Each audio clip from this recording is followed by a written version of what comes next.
మరి ఈరోజు పెన్షన్ల పంపిణీకి ఉదయం 6 గంటలకే సూర్యుడు ఉదయించక ముందే ఈరోజు పెన్షన్ల పంపిణీ చేయడం చాలా సంతోషంగా ఉంది. రాష్ట్ర వ్యాప్తంగా ఈరోజు పెన్షన్ల పంపిణీ జరుగుతూ ఉంది. 1వ తారీఖు సండే వచ్చిందని, పబ్లిక్ హాలిడే వచ్చిందని ఒక్కరోజు ముందే 31వ తారీఖు ఈరోజు పెన్షన్ల పంపిణీ జరుగుతూ ఉంది. ఇది ఎన్డీఏ ప్రభుత్వం కాబట్టి ఎన్డీఏ పాలనలో ఏ విధంగా ఉందో ఉదయం 6 గంటలకే పెన్షన్ ఇవ్వటం, ఒకరోజు ముందుగానే పెన్షన్ ఇవ్వటం అనేది ఈరోజు లబ్ధిదారులందరూ కూడా సంతోషపడుతున్నారు. ఈరోజు వాళ్ళకి ఎన్టీఆర్ భరోసా పెన్షన్లు వాళ్ళ జీవితానికి ఒక భరోసా ఇచ్చింది. రాష్ట్రంలో 63 లక్షల మందికి ప్రతి నెల పెన్షన్లు ఇవ్వడం ఎంతో ఆనందం. 33,000 కోట్లు సంవత్సరానికి పెన్షన్ల మీద ఖర్చు పెడుతున్నాం. ఈరోజు సూపర్ 6 పథకాలు సూపర్ హిట్ అయినాయి. ఈరోజు దేశంలోనే ఈరోజు ఆంధ్రప్రదేశ్ సంక్షేమ పథకాలకు పెద్ద ఎత్తున ఖర్చు పెడుతుందని ఈరోజు ప్రజలు జయజయలు పలుకుతూ ఉన్నారు.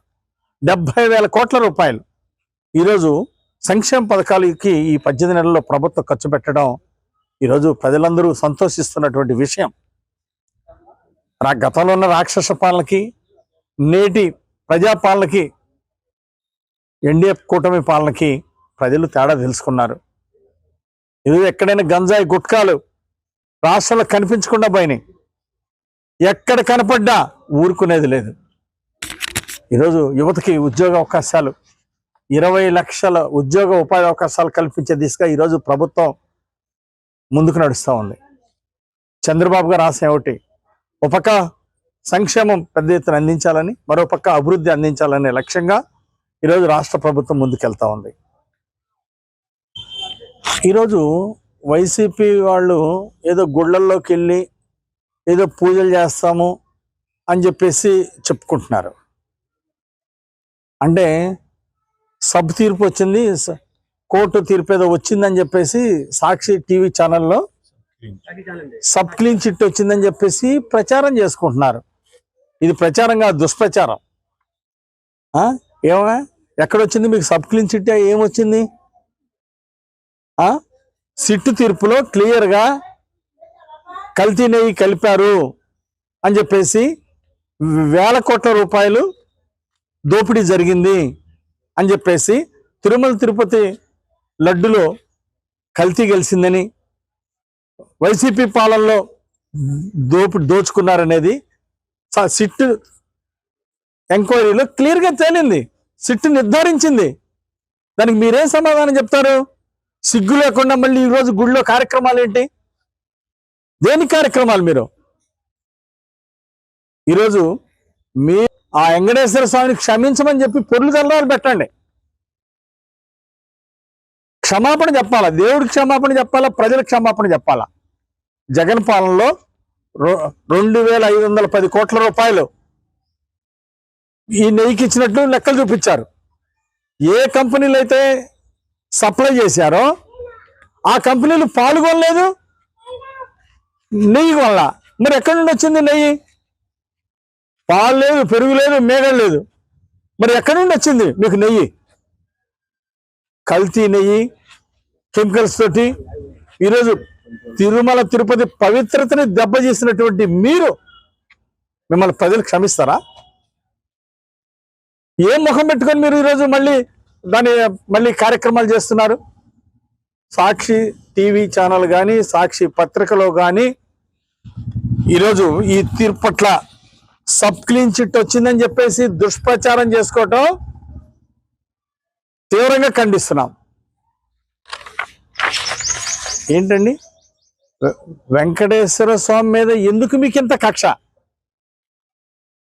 రాజశేఖర రెడ్డి కుటుంబం ఆనాడు రాజశేఖర రెడ్డి గారు 7 కొండల వాడిని అనాదిగా 7 కొండల వాడ వెంకటరమణ అని పిలుస్తా ఉంటే 7 కొండలు కాదు 5 కొండలు అంటాడు. హిందువుల మనోభావాలు దెబ్బతిన్నట్టు మీరు ఎందుకు ఈ విధంగా చేస్తా ఉన్నారు? తిరుమల శ్రీ వెంకటేశ్వర స్వామిని ఎందుకు ఇలా అపవిత్రపరిచే దుర్మార్గ ఆలోచనలు ఎందుకు మీకు? ఆనాడు ఆయనేమో అట్టంటాడు, ఈయనేమో కల్తీ నెయ్యితో దోచుకున్నాడు. ఏంటండి, వెంకటేశ్వర స్వామి ప్రసాదాల్లో కల్తీ నెయ్యితోటి దోచుకోకపోతే మీరు ఆల్రెడీ గన్నుల్లో దోచుకున్నారు. జే బ్రాండ్ తోటి నాసిరకం మద్యం ఇచ్చి లక్షల మంది హాస్పిటల్ పాలయ్యారు, వేల మంది ప్రాణాలు బలిగొన్నారు. అంటే గనుల్లో దోచుకున్నా, జే బ్రాండ్లో బ్రాంది విస్కీల్లో దోచుకున్నా, ఎన్నింట్లో దోచుకుంటారు. చివరికి దేవుడు కూడా మీరు వదిలిపెట్టరా? అంటే తిరుమల ప్రసాదాన్ని అపవిత్రం చేస్తారా? దేవుడు మిమ్మల్ని క్షమిస్తాడా? ప్రజలు మిమ్మల్ని క్షమిస్తారా? హిందువుల మనోభావాలు దెబ్బతిన్నట్టు ఎందుకు ఈ విధంగా మీరు ఒక కుట్రపూర్వకంగా ఎందుకు ఈ విధంగా చేశారు? అవినీతే పరమావధి మీకు.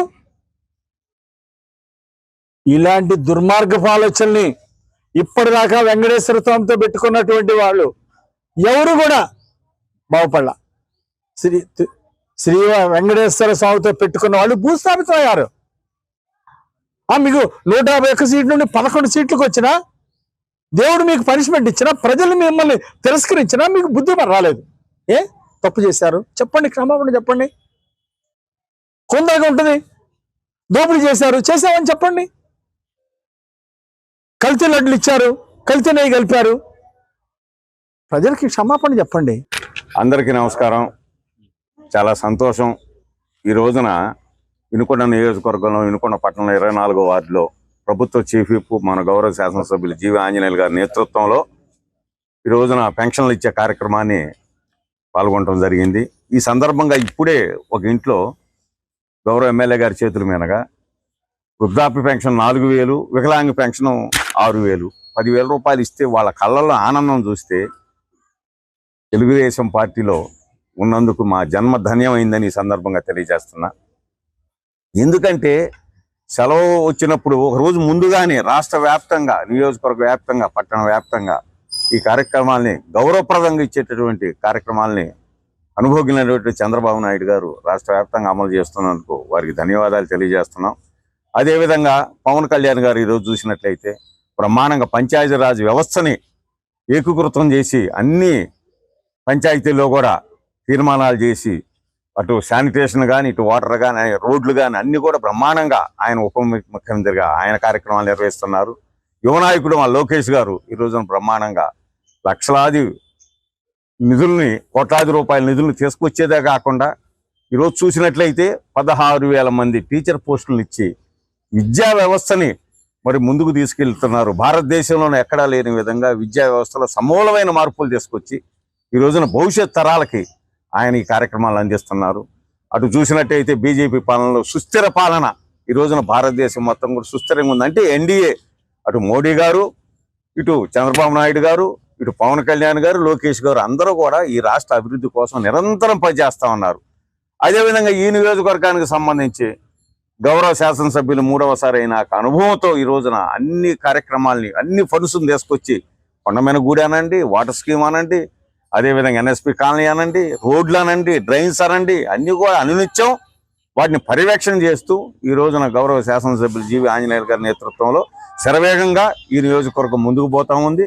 వారితో పాటు అటు ఎంపీ శ్రీకృష్ణదేవరాయలు గారు అందరూ కూడా అనుసంధానం చేసుకుని లోకల్గా ఉన్నటువంటి అనుభవజ్ఞులైనటువంటి అందరూ కూడా అటు జనసేన మిత్రుల్ని, ఇటు టీడీపీలో ఉన్నటువంటి సీనియర్ నాయకులను, బీజేపీ నాయకులను కూడా అందరిని కలిసికట్టుగా ఈ రోజున నియోజకవర్గ అభివృద్ధి కోసం పాటుపడుతున్నటువంటి గౌరవ శాసనసభ్యుల వారికి ఈ సందర్భంగా ధన్యవాదాలు తెలియజేస్తూ, తప్పనిసరిగా మేమందరం కూడా ఈ నియోజకవర్గాన్ని అభివృద్ధి చేసేదానికి ముందుకు పోతున్నాం తప్ప కుసంస్కారంతో ఎక్కడా కూడా ఎవరిని కూడా నిందించే పరిస్థితి లేదు. గౌరవ శాసనసభ్యులు 3వసారి ఎమ్మెల్యే అయినప్పుడు కూడా ఈ రోజు కూడా ఈ నియోజకవర్గంలో ఒక తప్పుడు కేసు కానీ, ఒక గంజాయి కేసు కానీ, ఒక దుర్మార్గమైనటువంటి వ్యవహారంగా లేదు. దీన్ని ప్రజలందరూ గమనించాలని ఈ సందర్భంగా కోరుతున్నాం. ఎందుకంటే ప్రతిపక్షాల వారికి ఏం చేయాలో అర్థం కాక ఇంత మంచి పాలన, రాష్ట్రంలో మంచి పాలన జరుగుతుంది, నియోజకవర్గంలో మంచి పాలన జరుగుతుంది, బ్రహ్మాండంగా లా అండ్ ఆర్డర్ కంట్రోల్లో ఉంది, అన్ని అభివృద్ధి కార్యక్రమాలు, సంక్షేమ కార్యక్రమాలు నడుస్తున్నాయి. దీన్ని ఏ విధంగా డిస్టర్బ్ చేయాలని ఒక ఆలోచనతో అడపదడప రాయటం, ఏదో కార్యక్రమాలు చేయటం, నిందించడం, వెళ్ళిపోవటం, ఇది ప్రజలందరూ గమనించాలని ఈ సందర్భంగా కోరుతూ ఈ కార్యక్రమంలో పాల్గొన్నటువంటి గౌరవ జనసేన నాయకులకి, అదేవిధంగా టీడీపీ నాయకులకి, గౌరవ పెద్దలందరికీ, వార్డు నాయకులందరికీ కూడా ఈ సందర్భంగా ధన్యవాదాలు తెలియజేస్తూ ముగిస్తున్నాం.